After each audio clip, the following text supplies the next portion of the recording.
Listen to me. If there was a wise man who would ever think of this, they would say in order to be superior to the man, you've got to be the man. For I am the man himself.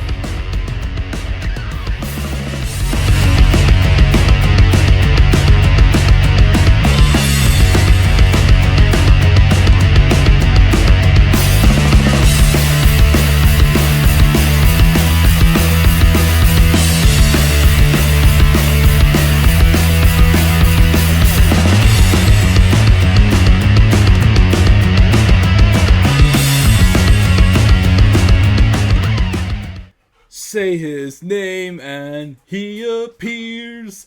I believe in Joe Hendry. I believe in Joe Hendry. What's going on, guys? How you guys doing? This is the Club of the Man back here again for a quick, and I mean quick, review of this past Sunday's NXT pay-per-view. As I checked out NXT No Mercy 2024. It took place this past Sunday. September 1st, 2024, in Denver, Colorado. Cannot remember the name of the location. I just know it was in Denver. And it was a pretty hot crowd for most of the night as I check out another NXT pay-per-view. This is the second one this year that I checked out. Again, I don't watch NXT anymore, as I keep saying as always. But here and there, I get an itch to kind of check out the pay-per-view. I still try to read the results as to what goes on in NXT these days to at least keep up with that. Again, I don't watch any of the shows. Again, Tuesday nights are my nights out. And again, I fell out of love with NXT in 2021. But again, it doesn't hurt to see some stars for the future. And I especially have been intrigued, and again, if you're watching this, hear noise in the background, excuse my dogs, they are playing in the background in my brand new studio in my basement here. They're kind of getting a little bit of a dog fight, just playing around a little bit. It's, it's 11 o'clock at night, and I'm sure they're getting tired, so am I, but I'm still here. Guys, cut it out. But yeah, I still, like I said, Tuesday nights are my night out. And plus two, I just don't have time to keep up with all of these shows. So again, NXT has my interest a little bit more than it has since the black and gold era went away. There's still some things that do catch my eye with it. So sometimes I get an itch to at least check out the pay-per-views. I checked out NXT Battleground, which I'll be honest, it was good, but it disappointed me a little bit. I think again, what interests me so much about that one was, one, we were getting the start of the TNA crossover with NXT, and we had guys settle down. We had Jordan Grace appear and wrestle Roxanne Perez in an outstanding match for sure. And of course, this show, what made me want to watch it is the popularity of Joe Hendry. I don't know a ton about Joe Hendry, but I know he's popular. His song is catchy, yes. So I thought, give this a shot. I felt like this was going to be special. With that being said, I watched it. I like this show a little bit more than NXT Battleground. I watched it earlier this year. But again, still not enough that's like, I'm dying to see what happens on NXT. Again, I'm still reading the results of what happened just to keep up with it. But again, I'm not reviewing it. I don't have the time I used to anymore. I don't. I keep saying that every time I talk about NXT or AEW. I don't have the time. But occasionally when I check some things out, I will do a show like this, and I'll do a quick review to leave my thoughts on what I thought of it. And again, I saw this. Good show. Again, I definitely the tag title match I enjoyed. The singles match between Zachary, Wentz, and Wes Lee was probably my favorite match of the night. The women didn't do too bad. There were a couple little disappointments from the women, I thought, but they didn't do too bad either. The North American title match was okay. And the main event, it was good, but it disappointed me a little bit. Not because Joe Hendry didn't win. I did think there was a good chance they were going to put that belt on Joe Hendry. I believed in Joe Hendry, and I really thought they were going to pull the trigger. Because as much as I do like Ethan Page, I don't think he's that over enough to be an NXT champion. I kind of thought they did this just because they needed a heel to put over Joe Hendry. I still think they are going to put the belt on Joe Hendry. I can see them the way they ended the show, set up maybe for a Fatal 4-Way, although we just did a Fatal 4-Way recently. But that's what they could be setting up for. And I think maybe Joe will win there. But I don't know. But I still thought it was a good show. We did have a big debut. And I'm just going to talk about it very briefly. 6 matches on the card. The show opened up for the NXT tag title match. It was Chase University's Andre Chase and Ridge Holland, who I haven't been keeping up with the best, but last I knew he came back to NXT, he was feuding with Shawn Spears. He was teaming with Shawn Spears, I think. I didn't get to read into how he got into Chase U. But of course he's not anymore, and of course I still wanted to find out why he turned on Chase U after this match. But they're the NXT Tag Champs. They recently won, I think at NXT Spring Break or sometime recent that they won the NXT or Great American Bash. I'm sorry, they recently won the tag titles. They had a brief reign. They took on the former champs, Nathan Frazer and Axiom, which are both 2 awesome talents that I think are definitely main roster ready when I see them. The match I thought was fun. Andre Chase seems a little like he comes across more as like a character talent rather than a wrestling talent. I thought he had a very good showing wrestling wise in this match. Ridge Holland has improved. He still wrestled more like a big man. But then Axiom and Nathan Frazer are just awesome talents. Axiom, the former A-Kid, is great. But Nathan Frazer, I've always seen as someone special. I immediately became a fan of his when he first debuted in NXT UK under Ben Carter. And of course, the first thing I learned was he was trained by Seth Rollins. I instantly became a fan. And he is a very fast-paced high flyer. I think within the next year, you could see him on the main roster. And if he's on the main roster, put him in a match with Seth Rollins. They would have an excellent match. But the match was fun. Based off of the video packages, and of course how they just recently dropped the tag titles, I thought we could have seen Chase University retain and have Nathan Frazer turn heel on Axiom. I thought they were going to maybe go that direction, but instead, it was the opposite. Not only did Nathan Frazer and Axiom win back the tag titles, Ridge Holland, though, turned heel and laid out Chase U. Why he did it, I don't know, but that's the direction. They went back to Ridge Holland being a heel. Little back and forth on the dynamic for Ridge, but we'll see where it goes for him. But that was a fun opener. That was, I believe, the only title change on this show. The second match, again, was indeed my favorite. Zachary Wentz from TNA taking on Wes Lee, former tag team partners in MSK, and, of course, the Rascals with Trey Miguel, I believe is what it is. I love this match. Like I said, I was invested because I was a big fan of MSK when I watched NXT. The only problem I had with this match is the dynamics. I mean, I get that since Wes Lee is the NXT talent, they probably want to experiment with him as a heel. I feel like there's some talents that they don't rush to the main roster, like, a Braun Breaker, a Roxanne Perez, even a Wes Lee, where they just want to experiment with them and with both dynamics before they get there. And that's fine. Even though I still don't understand why Roxanne's a heel. Like, every time I've seen her wrestle as a heel, it feels like she's more so just an aggressive talent.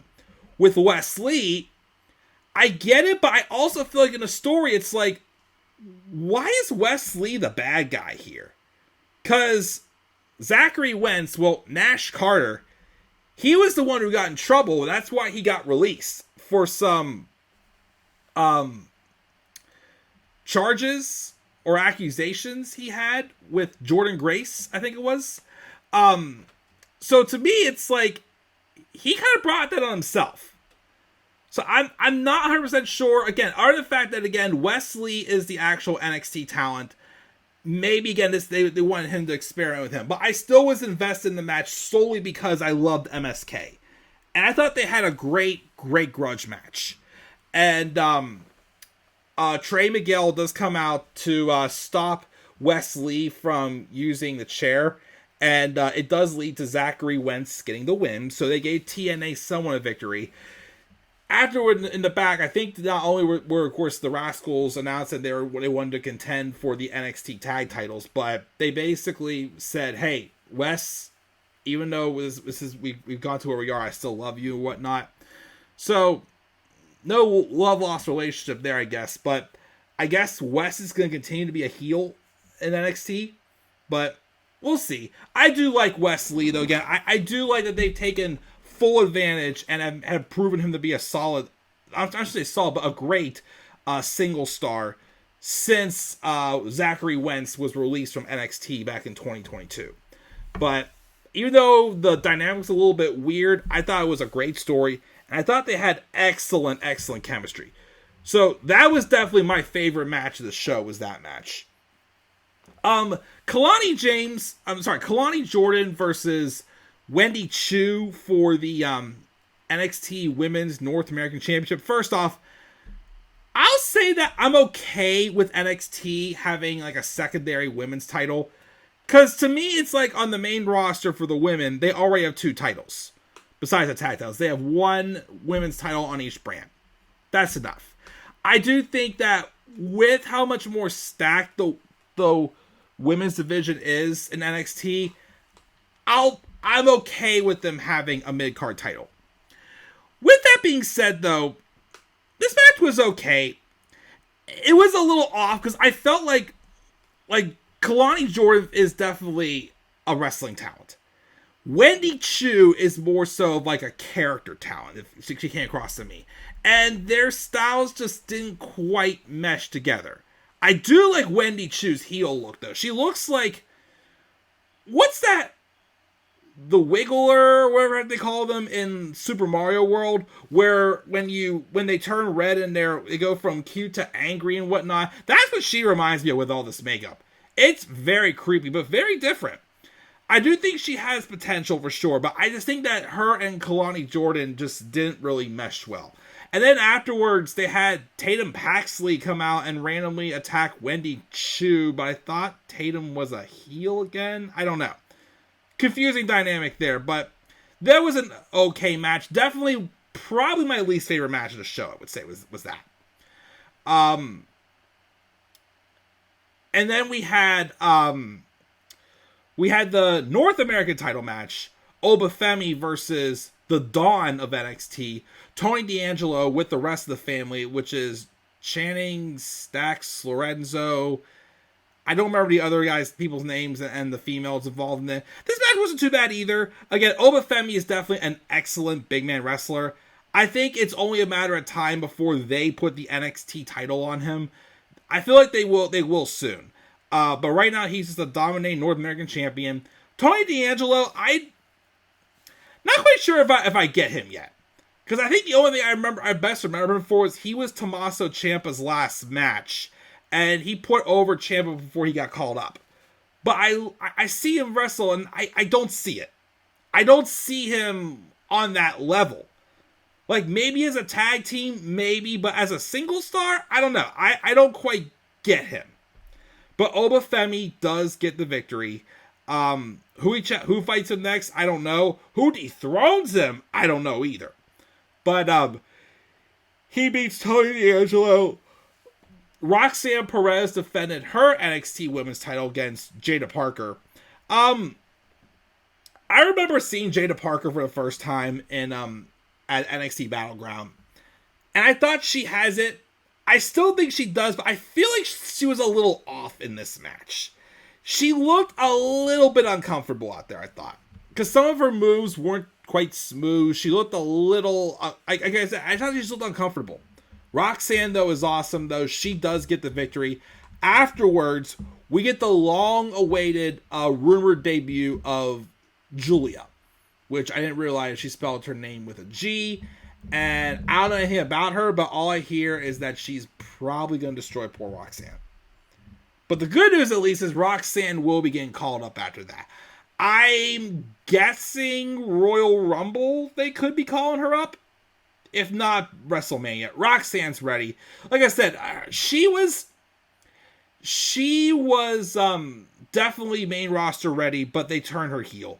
Like I said before, like Braun Breaker, I think because of how good she is, they wanted to experiment with her both as a face and a heel before moving up. Even though, again, I just don't see any difference in her heel character other than she's just has a more aggressive attitude.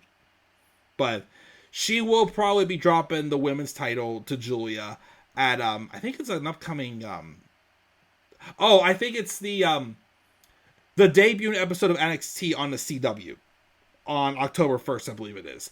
I think that's when she's going to fight Giulia, and I think she will drop the title to Giulia there. And maybe get a rematch of Halloween Havoc, I don't know. I want to know when Cora Jade's coming back. I think Cora is also someone who I definitely want to see on the main roster. But, again, injuries just keep holding her back. So, I hopefully, when she comes back this time, which should be soon, hopefully the injuries don't happen to her again. But maybe she'll come back. And I'm interested to see what happens with her and Roxanne, because they were a tag team, and Cora had turned on her way before Roxanne had turned heel. So that'd be interesting to see what will happen when they come across each other. But yeah, we are going to be getting Roxanne Perez and Giulia very soon. And then the main event was Ethan Page and Joe Hendry with Trick Williams as the special guest referee, which watching the match, I'm like, they probably did that just to have an excuse for Trick Williams to get onto the card. The match was fine. The last part of the match, though, was weird. Because first off, they did one of my biggest pet peeves I have with wrestling matches. And that's the fact that Joe Hendry had Ethan Page beat. But he rolled close to the ropes. And just like what happened at SummerSlam with Finn Balor and Gunther. With Damian Priest and Gunther before Finn Balor helped Gunther. Joe Hendry rolled Ethan Page towards the ropes. And he pinned the leg that was farthest to the ropes and basically just let Ethan put his foot under the ropes to break up the pinfall. I can't stand it when wrestlers do that. Yes, wrestling is fake, but that makes it look even more fake because it looks like you're just handing them that rope break. And that drives me crazy. I cannot stand when they do that. It just drives me nuts.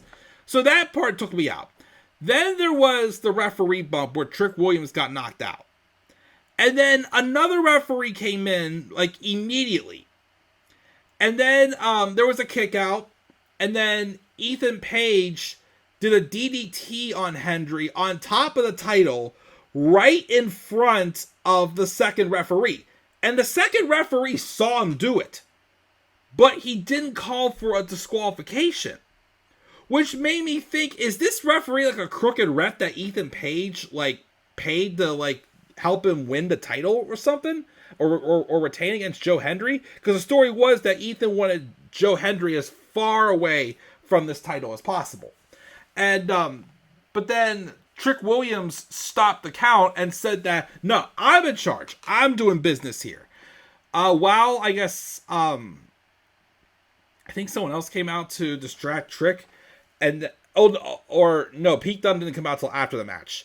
But off the distraction, Ethan Page hit